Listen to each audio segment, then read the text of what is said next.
रूस ने एक बार फिर से एक और शीर्ष जनरल को छोड़ दिया है।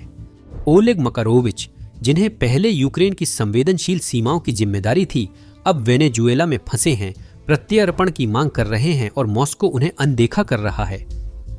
उन्हें पीछे क्यों छोड़ा गया, यही बड़ा सवाल है। क्रेमलिन इसे पदोन्नति या पुनर्नियुक्ति बताता है, लेकिन असलियत इससे कहीं ज्यादा काली है।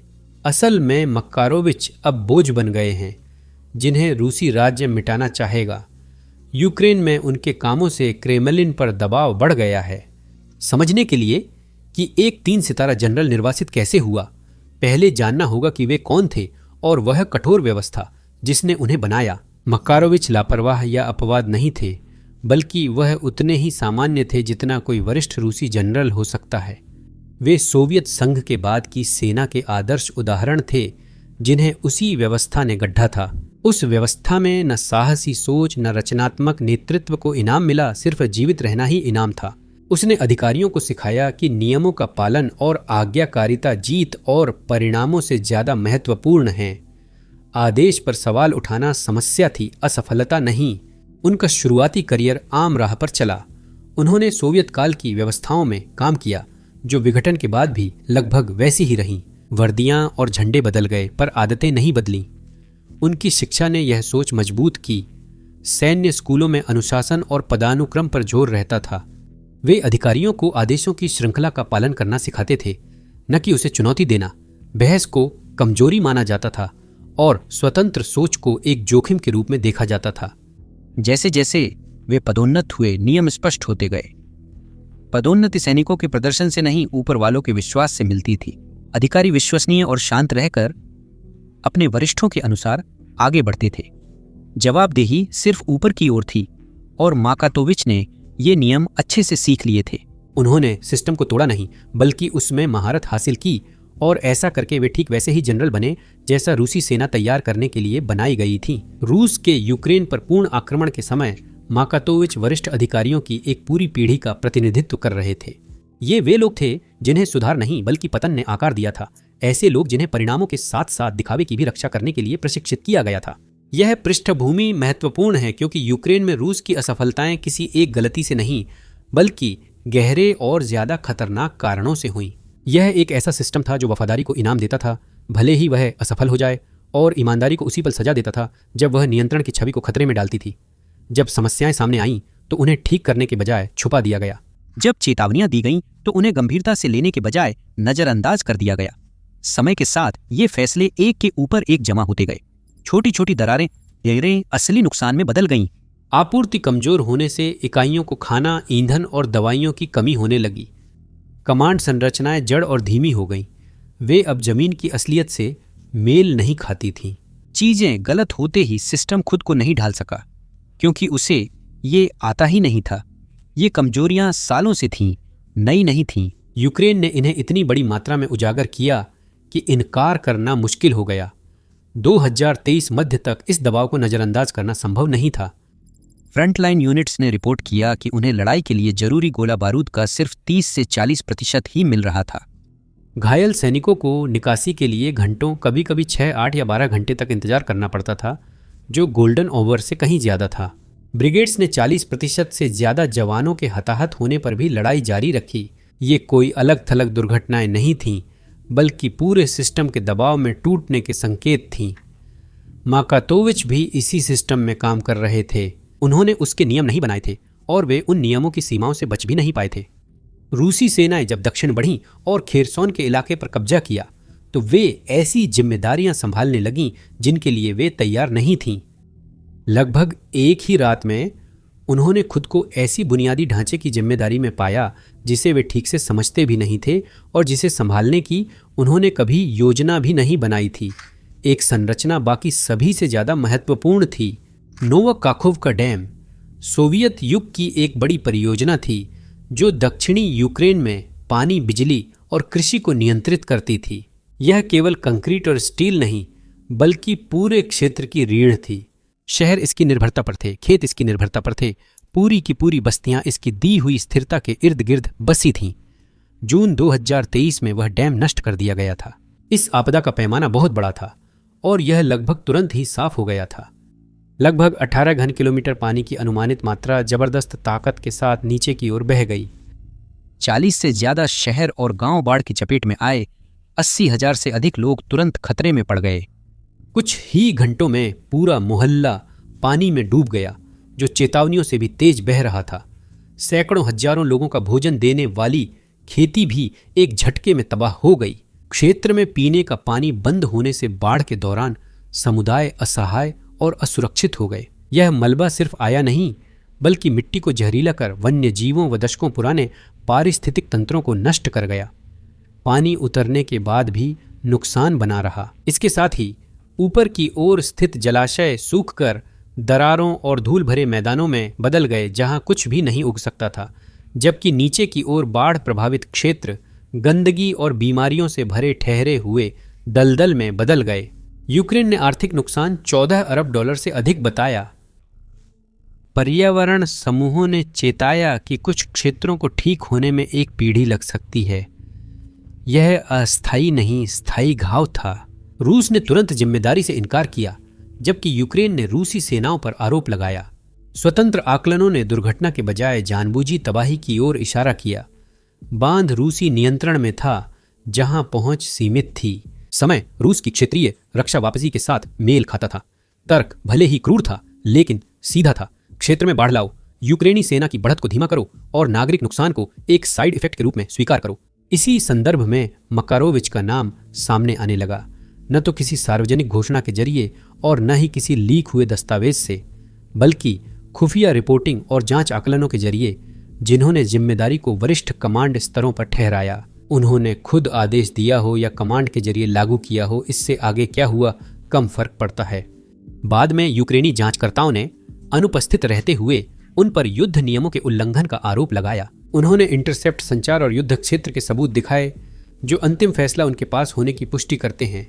रूस के अंदर इसके बाद कुछ नहीं हुआ, न कोई मुकदमा, न कोई पदावनति, न कोई सार्वजनिक स्पष्टीकरण। इसके बजाय एक चुपचाप विदेश स्थानांतरण हुआ, पत्रकारों और अभियोजकों से दूर, जो कमांड संरचना को शर्मिंदा कर सकते थे। दक्षिणी अभियान रुकने और खेरसोन खोने के बाद माकातोविच के लिए चीजें व्यक्तिगत और साफ तौर पर बदल गईं। रूस की सैन्य नेतृत्व ने तय किया कि माकातोविच को हटाना होगा। वह इतने वरिष्ठ थे कि उन पर दोष डाला जा सके, पर इतने जरूरी नहीं कि सिस्टम में हलचल हो। उनके लिए माकातोविच को दूर भेजना ही सही था, खबरों और सभी से दूर। रूसी सिस्टम इसी तरह नुकसान संभालता है। यह उसका सामना नहीं करता, बल्कि कहीं और भेजता है। और इस बार वेनेजुएला चुना गया। कागजों पर यह नियुक्ति सम्मानजनक लगी। इसमें सैन्य सहयोग, प्रशिक्षण, समर्थन और रणनीतिक साझेदारी की बात की गई थी। इसे राजनयिक भाषा में पेश किया गया था, जो उद्देश्यपूर्ण और ठोस लगती थी, लेकिन जमीनी हकीकत इससे बहुत अलग थी। वेनेजुएला में पदस्थापना न आगे बढ़ने का कदम थी, न विश्वास का संकेत।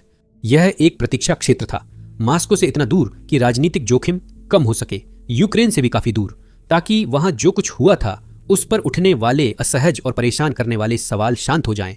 माकातोविच को अधिकारियों द्वारा इक्वेटर टास्क फोर्स कहे जाने वाले दल का प्रभारी बनाया गया था। 2025 के अंत तक उस बल में केवल 120 कर्मचारी थे और वे काराकास और अन्य प्रमुख स्थानों जैसे माराकैबो और लागुएरा में बिखरे हुए थे। वे ड्रिल्स, ड्रोन ऑपरेशंस, सिग्नल्स और पैदल सेना की रणनीतियां करते थे। हालांकि मिशन जानबूझकर छोटा ही रखा गया था और यह कभी भी ऐसा कुछ नहीं बन पाया जिससे वेनेजुएला की सेना को महत्वपूर्ण रूप से मजबूत किया जा सके। यह एक इशारे जैसा था, कोई बड़ा बदलाव नहीं, एक प्रतीकात्मक मौजूदगी जो समर्थन तो दिखाती थी, लेकिन असली समस्याओं को सुलझाने के लिए बहुत कम करती थी।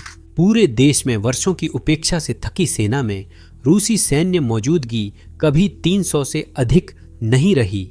उनका उपकरण पुराना था, उनके आदेश अस्पष्ट थे और उनका प्रभाव, अगर कोई था भी, तो व्यावहारिक से ज्यादा प्रतीकात्मक था। माकातोविच अब घटनाओं को आकार नहीं दे रहे थे, वे बस उन्हें बनाए रख रहे थे। एक ऐसे मिशन में डूबे हुए थे जिसमें न तो कोई खास उद्देश्य था और न ही कोई प्रभाव, और प्रतीकात्मकता ही सब कुछ थी जो वह कर सकते थे। वेनेजुएला को प्रशिक्षण नहीं, बल्कि अस्थिरता की समस्या है। उसकी सशस्त्र सेनाएं भ्रष्टाचार, राजनीतिक नियंत्रण और आर्थिक पतन से कमजोर हुई हैं। 2015 से अब तक वेनेजुएला के 30% से अधिक अधिकारी सेना छोड़ चुके हैं। वेतन 20 से 40 अमेरिकी डॉलर प्रति माह के बराबर रह गया है। मनोबल गिरते ही भगोड़ा होना आम हो गया। रूसी प्रशिक्षक इसे ठीक नहीं कर सके, उनसे इसकी उम्मीद भी नहीं थी। उनका काम सिर्फ समर्थन दिखाना था, समाधान नहीं। रूस ने लैटिन अमेरिका को वर्षों तक मंच की तरह देखा, न कि रणनीति की तरह। काराकास के साथ हथियार सौदे, सैन्य परेड और बम वर्षक विमान उड़ाने वाशिंगटन को संदेश देने के लिए थीं, न कि असली सुरक्षा देने के लिए। वेनेजुएला से संबंध ह्यूगो चावेज के समय शुरू हुए और निकोलस मादुरो के दौरान चले, लेकिन ये हमेशा सतही रहे। इनकी सीमा रण, हथियार और सलाहकारों तक ही रही। वेनेजुएला की आर्थिक गिरावट और दमन बढ़ने पर भी रूस की भागीदारी सीमित रही। उसके बयान साहसी पर कदम सतही थे। दबाव बढ़ने पर मॉस्को हिचकिचाया, लागत बढ़ते ही ध्यान भटका। यही बदलाव माकातोविच के लिए सब कुछ बदल गया। जो उसे व्यस्त रखता था, अब वही उसे पीछे छोड़ने का जरिया है। सुरक्षा के बिना दूरी उसके जैसे इंसान के लिए खतरनाक है।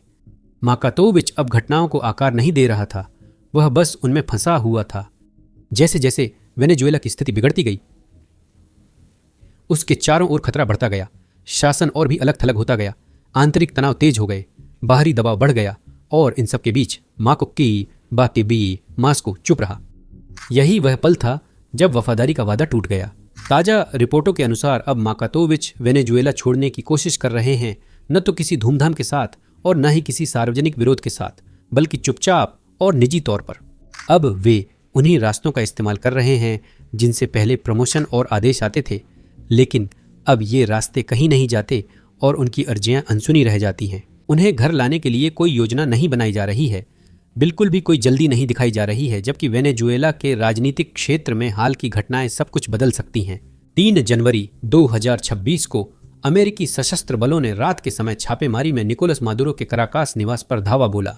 कुछ घंटों में उन्हें और उनकी पत्नी को ड्रग तस्करी के आरोप में न्यूयॉर्क सिटी ले जाया गया।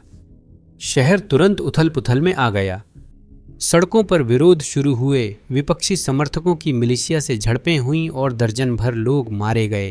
पहले 2 दिन में ही बिजली ग्रिड फेल हो गया, जिससे मोहल्ले अंधेरे में डूब गए और घबराहट में खाने की लाइनें कई ब्लॉकों तक फैल गईं। अगले दिन डेल्सी रोड्रिगेज को सैन्य उच्च कमान के समर्थन से अंतरिम नेता की शपथ दिलाई गई।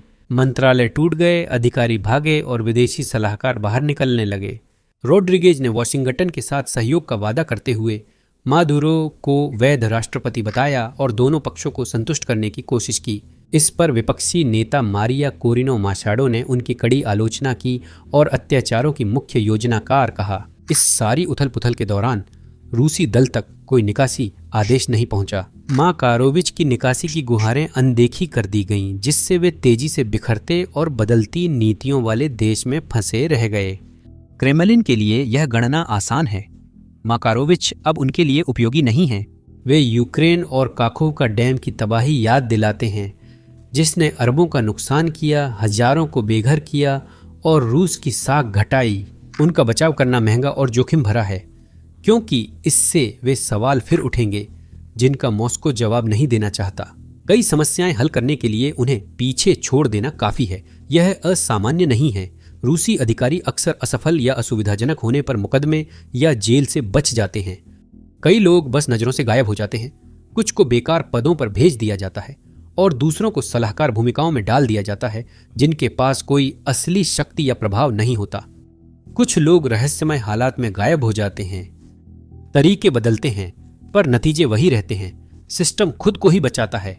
माकातोविच की स्थिति में जोखिम अधिक है, दूरी कमजोरी लाती है।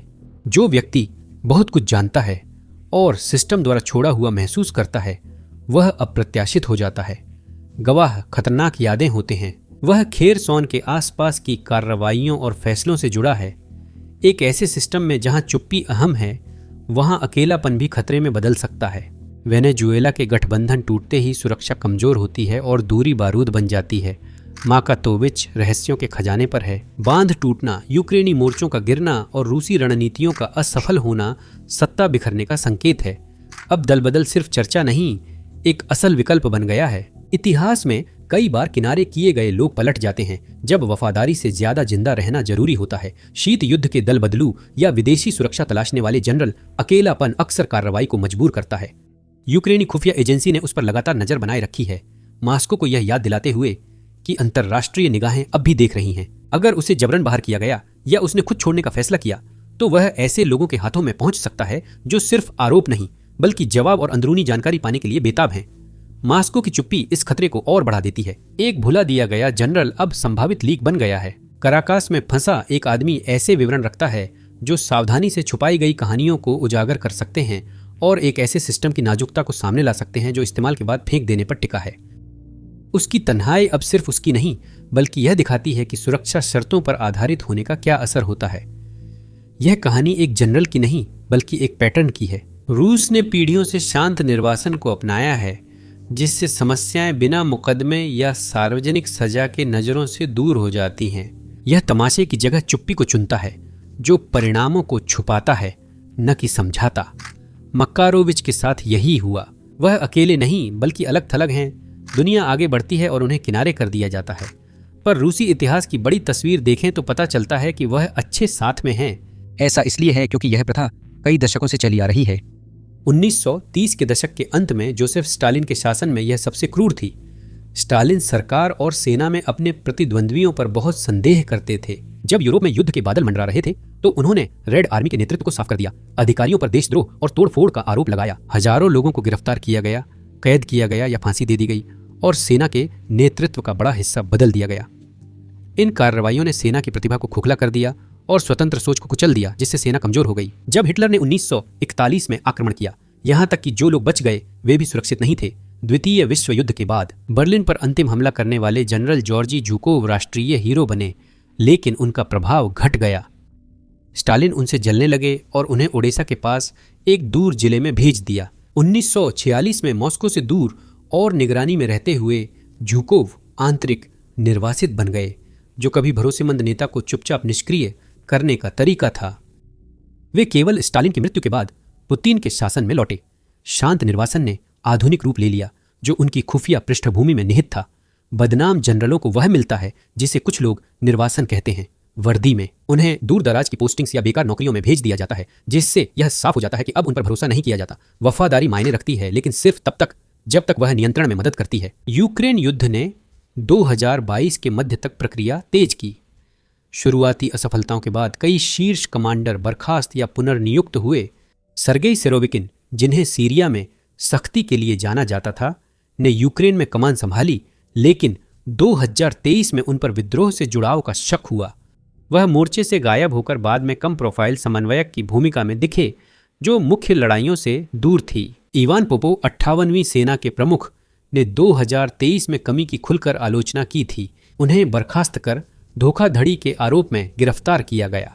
फिर 2025 में दोबारा खतरनाक मोर्चे की कमान सौंपी गई। अलेक्जेंडर लापिन ने लिमान, खार्किव और कुर्स्क में पीछे हटने और हार की निगरानी की। सितंबर 2025 में उन्हें बर्खास्त कर तार्दिस्तान में नागरिक सलाहकार बनाया गया, जहां वे अलग थलग पड़े पूर्व सैनिकों पर ध्यान दे रहे थे। उन्हें शांत रखने के लिए आसान पद दिया गया। ये आम सोच का हिस्सा है। निर्वासन पहल को कमजोर करता है, सतर्कता को बढ़ाता है और अधिकारियों को स्वतंत्र रूप से सोचने के बजाय आज्ञा का पालन करने के लिए प्रेरित करता है। 2025 के अंत तक यूक्रेन में रूसी हताहतों की संख्या लाखों में पहुंच गई थी और संदेश साफ था, उपयोगिता सबसे ऊपर है। अधिकारियों ने सीखा कि गलतियां अक्सर अप्रासंगिक हो सकती हैं। सहयोगी देखते हैं कि लागत बढ़ने पर प्रतिबद्धताएं घटती हैं, तो आप देखिए माकातोविच भी उन जनरलों की लंबी कतार का हिस्सा हैं जिन्हें किनारे कर दिया गया। जब उन्हें बनाए रखने की लागत बढ़ जाती है, तरीका बदलता है, पर संदेश वही है, पहले नियंत्रण, बाकी बाद में। बलिदान स्वरूप निर्वासन शांत, अदृश्य और साफ होता है, लेकिन इसका बोझ उस दूरस्थ जगह पर तैनात व्यक्ति से कहीं आगे तक जाता है। मॉस्को, सेना और सिस्टम के लिए यह चेतावनी है कि जब आपकी उपयोगिता खत्म हो जाती है तो आपको छोड़ दिया जाता है। तो अब माकातोविच के लिए आगे क्या होगा? सच कहूं तो इसका जवाब आसान नहीं है। ऐसा इसलिए है क्योंकि इतिहास और वर्तमान भू राजनीति कई रास्ते सुझाते हैं, जिनमें हर एक माकातोविच रूस और क्षेत्र के लिए जोखिम लाता है। उसकी स्थिति मास्को की प्राथमिकताओं, अमेरिका के दबाव और उसके खतरनाक जानकारी के स्रोत होने से बनती है। क्रेमलिन उसे नियंत्रित रखना चाहेगा। एक संभावित परिदृश्य यह है कि रूस अंततः उसे घर वापस ले आएगा। वे इसे एक सामान्य रोटेशन या मानक पुनर्नियुक्ति के रूप में पेश कर सकते हैं ताकि शर्मिंदगी से बचा जा सके। यह क्रेमलिन के लिए जाना पहचाना तरीका है। सर्गेई सेरोविकिन, जिन्हें पुरगोजिन की बगावत के बाद हटा दिया गया था, चुपचाप अफ्रीका भेजे गए, लेकिन संगठन में रहे। मकारोविच के लिए कूटनीति एक अवसर हो सकती है। लावरोव ने डेल्सी रोड्रिगेज को फोन कर समर्थन जताया और रिश्ते बनाए रखने पर जोर दिया। ओरिनोको बेल्ट में रूस के अरबों निवेश हैं। अगर रोड्रिगेज रूस को सीमित प्रभाव की अनुमति देती हैं तो यह रूस के लिए फायदेमंद हो सकता है। मकारोविच चुपचाप क्यूबा या निकारागुआ के रास्ते सैन्य विमान से घर लौट सकते हैं। अगर अमेरिका दबाव बढ़ाए और रूसी सलाहकारों को निकालने की मांग हो तो मास्को अड़ंगा डाल सकता है। सबसे संभावित है कि वह सौदेबाजी के लिए मोहरा बनकर चुपचाप मास्को लौटे और या तो रक्षा अकादमी में पढ़ाए या आंतरिक जांच झेले। क्रेमलिन का नियंत्रण बनाए रखते हुए बिना किसी सार्वजनिक विवाद के एक और काला रास्ता है, पलायन, जिसमें उसे अलग थलग कर दिया जाए और सही तरीके से बाहर निकलने का मौका भी न मिले। माकातोविच के पास खेरसॉन में कमांड की विफलताएं, काहोव का डैम टूटना और रूसी रणनीति की जानकारी है जो अब वेनेजुएला की सेना की मदद कर रही है। इतिहास में कई अधिकारी हैं जिन्होंने अपनी सुरक्षा के लिए वफादारी छोड़ दी, जैसे शीत युद्ध में पलायनकर्ता या 1978 के विक्टर सोवरोव। जैसा कि मैंने पहले इशारा किया था, अगर अमेरिकी दबाव के चलते रोड्रिगेज को रूस से संबंध तोड़ने पड़ते हैं तो माकातोविच गुप्त रास्तों से संपर्क कर सकते हैं और सुरक्षा के बदले खुफिया जानकारी देने की पेशकश कर सकते हैं। विपक्षी नेता या अमेरिकी राजनयिक मदद कर सकते हैं। अकेलापन महसूस कर वह एनक्रिप्टेड ऐप्स या बिचौलियों से जानकारी लीक कर सकता है, जो वॉशिंगटन के लिए खुफिया खजाना होगा। मकारोविच के लिए इसका मतलब सुरक्षा के तहत एक नई जिंदगी हो सकती है, हालांकि इसकी कीमत उसे पारिवारिक संबंधों और क्रेमलिन की बदले की भावना के डर के रूप में चुकानी पड़ सकती है। नए वेनेजुएला शासन में निष्कासन या गिरफ्तारी एक गंभीर संभावना है। वॉशिंगटन ने रोड्रिगेज पर रूस, ईरान, क्यूबा से संबंध तोड़ने के लिए दबाव डालकर सहायता और प्रतिबंधों में राहत का वादा किया, जिससे इक्वेटर टास्क फोर्स रातों रात भंग हो सकती है। मकारोविच को यूक्रेन को मुकदमे के लिए सौंपा जा सकता है, जैसे मादुरो को ड्रग्स आरोपों में प्रत्यर्पित किया गया था। उनकी छोटी टुकड़ी कराकास, माराकाइबो और ला गुएरा में फैली है। विरोध की ताकत नहीं है। इसका नतीजा रूस का सार्वजनिक अपमान होगा। मकारोविच से पूछताछ, मुकदमा या अदला बदली होने पर मॉस्को की लैटिन अमेरिका में पकड़ कमजोर होगी, जिससे निकारागुआ जैसे सहयोगियों को सख्त संदेश जाएगा कि रूसी सुरक्षा शर्तों पर आधारित है, कोई गारंटी नहीं। हर रास्ता तेज कूटनीति, अमेरिकी दबदबे, रोड्रिगेज की जिंदगी और पुतिन की गणनाओं पर निर्भर है। यूक्रेन युद्ध में मकारोविच सिर्फ फंसे नहीं बल्कि और भी बहुत कुछ हैं। वह रूस की वैश्विक पहुंच के लिए एक कसौटी है। इस व्यवस्था में जनरल सिर्फ औजार होते हैं। उन्हें जरूरत के हिसाब से रखा जाता है, बदला जाता है या फेंक दिया जाता है। कराकास में हालात शांत होते ही इसकी असर एक आदमी से आगे बढ़ती है। मॉस्को के लिए यह गणना तर्कसंगत है। वफादारी को तभी तक इनाम मिलता है जब तक वह फायदेमंद है। जैसे ही वह बोझ बन जाती है, उसे त्यागने योग्य मान लिया जाता है। यह नियम सहयोगियों, अधिकारियों और आम नागरिकों सभी पर लागू होता है। यह कहानी दिखाती है कि जब जवाबदेही को खतरा समझा जाए तो सत्ता कैसे काम करती है। यह व्यक्तिगत त्रासदी की नहीं बल्कि बांध विस्फोट से शुरू होकर फंसे जनरल पर खत्म होती है। रूस मकारोविच को बचाने में असफल नहीं हुआ है। उसने ऐसा न करने का फैसला किया है। यह फैसला वेनेजुएला से कहीं आगे तक गूंजता है। यह साझेदारों को बताता है कि सुरक्षा शर्तों पर निर्भर है और अधिकारियों को कि सेवा सुरक्षा की गारंटी नहीं है, और दुनिया को यह दिखाता है कि ताकत और वफादारी की भाषा के पीछे एक ऐसा सिस्टम है जो इस्तेमाल के बाद फेंक देने पर आधारित है। मकारोविच कोई अपवाद नहीं है, वह एक केस स्टडी है। एक उदाहरण जो डूबे यूक्रेनी शहरों, ढहते लैटिन अमेरिकी राज्य और ऐसी सैन्य संस्कृति को जोड़ता है जो समस्याएं नजरों से दूर कर हल करती है। यही तर्क का अंतिम बिंदु है। रूस न तो सहयोगियों न जनरलों के साथ बल्कि सिर्फ अपनी सुविधा के साथ खड़ा होता है। लागत बढ़ने पर वह पीछे हटकर नुकसान छोड़ देता है और इसे रणनीति बताता है। यही रूसी तरीका है। ऐसी वीडियो बनाने की समस्या है जिसमें कई ड्रोन हमले दिखाए जाते हैं, भले ही उसमें कोई इंसान या रूसी सैनिक घायल न हो। YouTube अक्सर हमारे वीडियो डिमोनेटाइज या सीमित कर देता है। पिछले हफ्ते हमारी 4 युद्ध से जुड़ी वीडियो डिमोनेटाइज हो गई थी। YouTube के मुताबिक ड्रोन हमले या फ्रंट लाइन फुटेज दिखाना विज्ञापनदाताओं के लिए अनुकूल नहीं है, इसलिए वीडियो पर पाबंदी लगती है। यही आधुनिक युद्ध की सच्चाई है जिसे यूक्रेनियन लड़ रहे हैं और उसमें जिंदा रहने की कोशिश कर रहे हैं। हम मानते हैं कि इन सब चीजों को कवर करना जरूरी है और इसी वजह से हमने अपना खुद का प्लेटफॉर्म बिजनेस बेसिक्स लॉन्च किया। हमने इसे शुरू से बनाया है, इसलिए हम पर कोई पाबंदी नहीं है। हमें अपने ड्रोन स्ट्राइक को ब्लर नहीं करना पड़ता, हमें अपनी फ्रंटलाइन फुटेज को ब्लर नहीं करना पड़ता और हमें रूसी एयरबेस के तबाह होने को भी ब्लर नहीं करना पड़ता। इसके अलावा हम अपनी साइट पर कोई विज्ञापन भी नहीं चलाते। हमें खुद को सेंसर नहीं करना पड़ता क्योंकि विज्ञापन दाता खुश नहीं है। हमारी साइट आपके समर्थन से फंड होती है, न कि विज्ञापनों से। तो अगर आप ऐसे व्यक्ति हैं जिन्हें इस तरह की कवरेज में रुचि है और आप हमारे वीडियो बिना सेंसर किए देखना चाहते हैं और वह बोनस कंटेंट पाना चाहते हैं जिसे हम यहाँ YouTube पर अपलोड नहीं कर सकते, तो जरूर basicsinsider.com पर हमारे साथ जुड़िए। आप डिस्क्रिप्शन में दिए गए लिंक पर भी क्लिक कर सकते हैं या अपनी स्क्रीन पर दिख रहे QR कोड को स्कैन कर सकते हैं। जुड़ने के बाद आप वह सारा कंटेंट देख सकते हैं जो हमने पहले ही अपलोड किया है और वे सभी वीडियो भी देख सकते हैं जिन्हें हम भविष्य में अपलोड करेंगे। आप हमारे कवरेज और चैनल को सपोर्ट करेंगे, इसके लिए धन्यवाद। मेरा नाम सैम है, मैं अगले वीडियो में मिलूंगा।